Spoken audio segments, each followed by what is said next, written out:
Jez leaned up against the wall, gasping for breath, her heart pounding a hole in her chest. The walls of the small, darkened corridor off the gambling rooms pressed in around her claustrophobically, and she cradled one arm close to her body, the dull ache of it almost unnoticeable under the pounding glow of adrenaline. Had she lost him? She wasn't certain.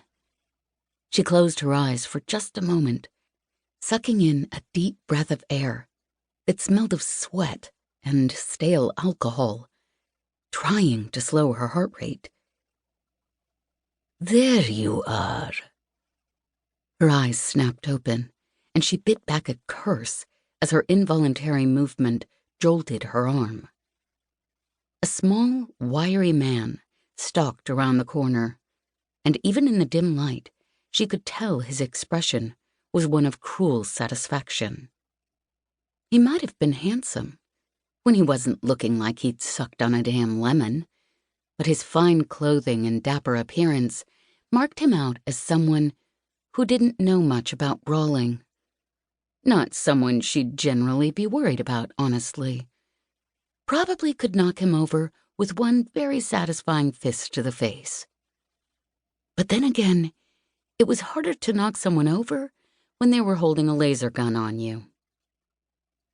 He had another gun loose in his other hand.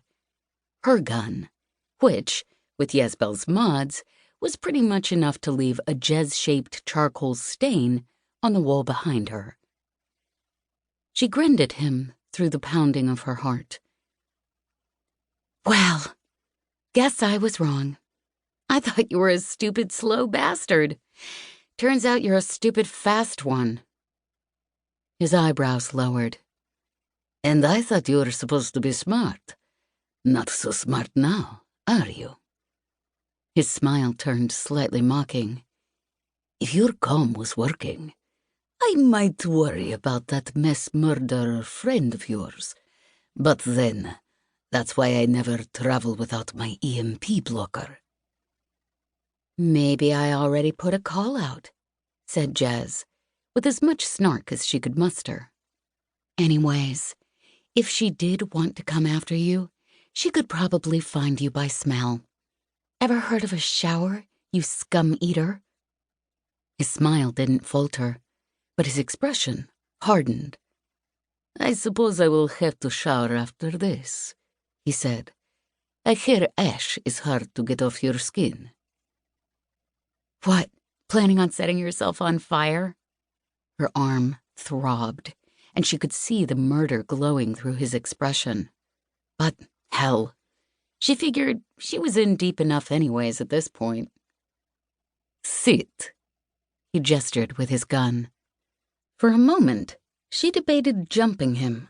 But, well, satisfying as that would feel, it would probably be fairly short-lived, considering she'd probably have a hard time feeling anything with a hole burned through the middle of her gut. Slowly, she sat. His smile widened, slow and ugly. He'd come a couple of steps closer, but still too far for her to be able to lunge for him. Probably on purpose. He seemed the type that would think about that kind of thing. "All right, Solikov," he purred. "Looks like you've finally begun to see reason."